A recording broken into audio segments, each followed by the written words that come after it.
Hey guys, welcome back to my channel Practical Learning Assets. So after completing our chapter 1 of political science, we are heading towards chapter 2 of political science, that is rights in the Indian Constitution. We have discussed that what is a constitution and how was a constitution framed. So now it is important that we should know that what rights are given in the Indian Constitution for the citizens so that we can claim our rights whenever our rights are being violated. In the beginning of the chapter, we are given two stories. Those depict the importance of rights. Both these stories have a common conclusion that rights are important for all the citizens so as to lead a life of dignity and freedom. Moreover, whenever our rights are being violated, it is our duty to raise our voice so that the court can give a remedy for the violation. Therefore, our constitution gives every citizen the right to life and liberty. This means that every citizen must also have the right to fair and speedy trial. In our constitution, we are given right to life and liberty. This also includes that whenever a person is being tried, he or she has a right to fair and speedy trial. Now, as we are talking about rights, first we should know that what is Bill of Rights.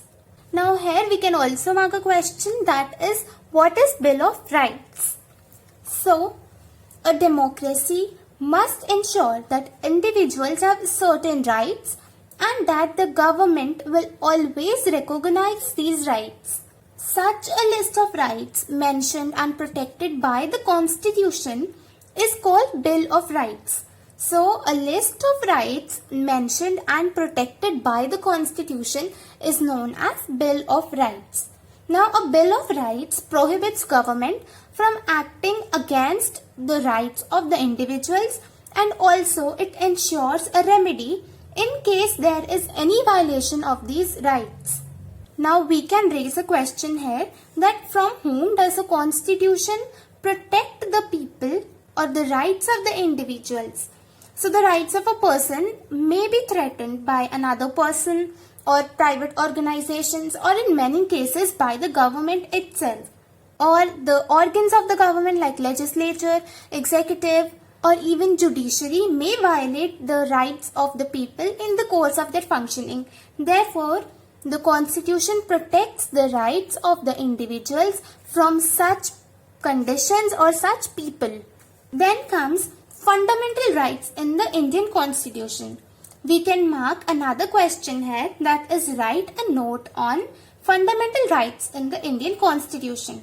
The Constitution listed the rights that would be specially protected and called them fundamental rights.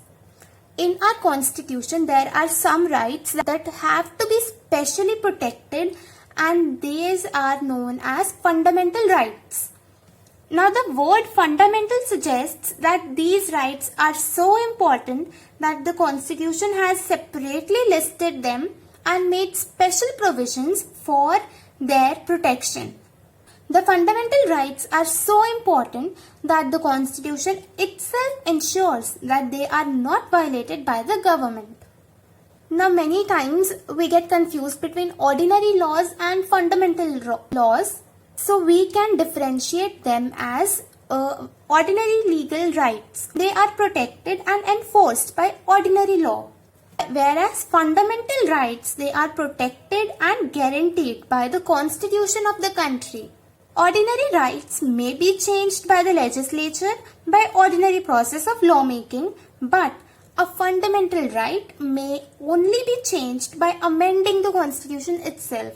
Then the judiciary has the powers and responsibility to protect the fundamental rights from violations by the actions of the government or the other organs of the government.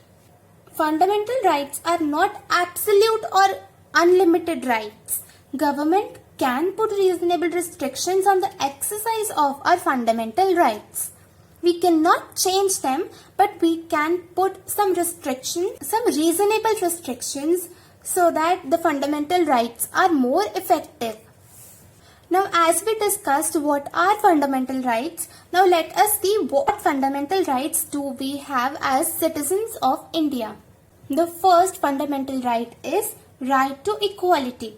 Now, right to equality means that every citizen, every person is equal before the law and no one can be discriminated on any basis like caste, color, religion, anything.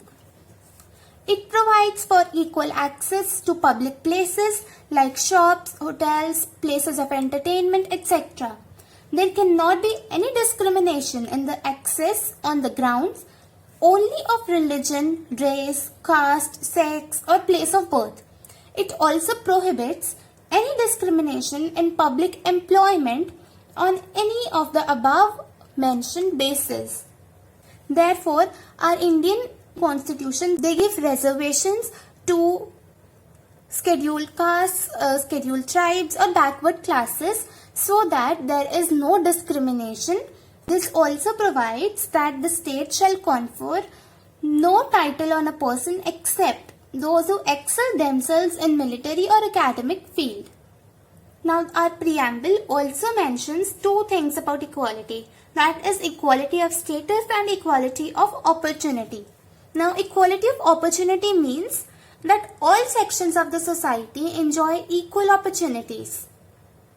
The Constitution also clarifies that the government can implement special schemes and measures for improving the conditions of certain sections of society.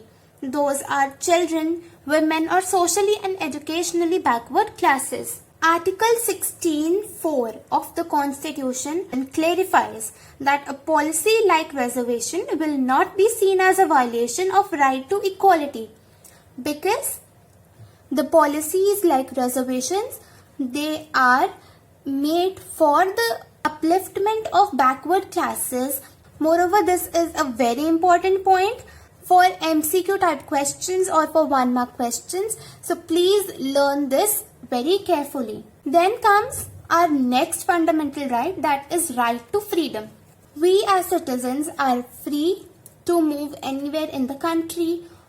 We are free to do anything that does not threatens the freedom of another person or some people in our community.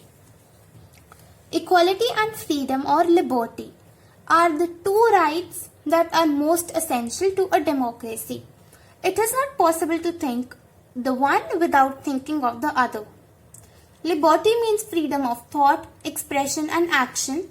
However, it does not mean freedom to do anything that one desires or likes. Freedoms are defined in such a manner that every person will enjoy his or her freedom without threatening freedom of others and without endangering the law. Now let us discuss the rights that come under right to freedom. The first one is right to life and personal liberty. The foremost right among rights to freedom is the right to life and personal liberty. No citizen can be denied his or her life except by procedure as laid down under the law.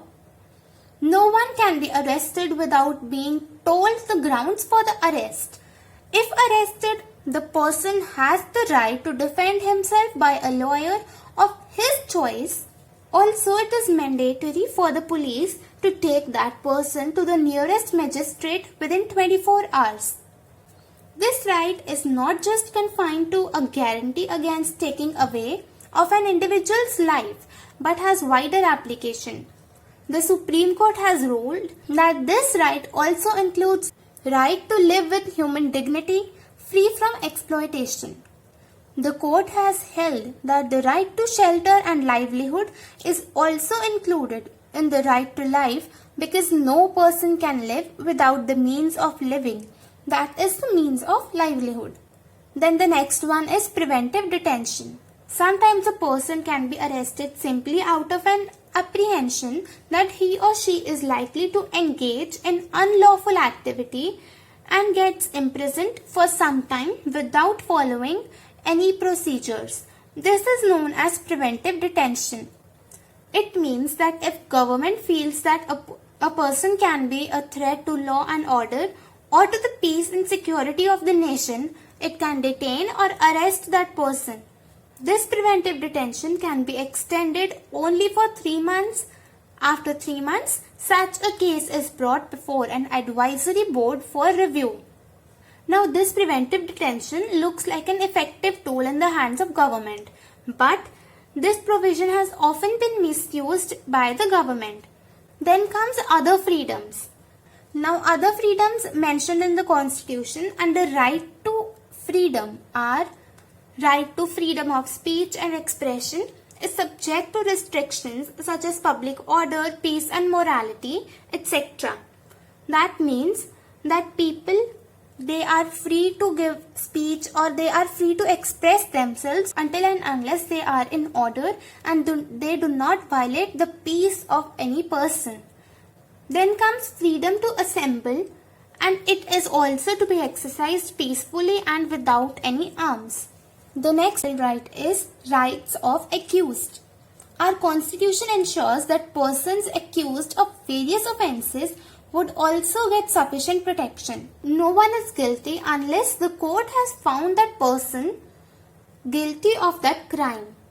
It is also necessary that a person accused of any crime should get adequate opportunity to defend herself or himself. To ensure a fair trial in courts, the Constitution has provided 3 rights. Those are: no person would be punished for the same offence more than once, no law shall declare any action as illegal from a back date, and no person shall be asked to give evidence against himself or herself. So guys, this was all for today's video. If you found the content in this video to be useful, don't forget to like the video and subscribe to my channel, and also do share the video with your friends who need help for this chapter. Bye guys.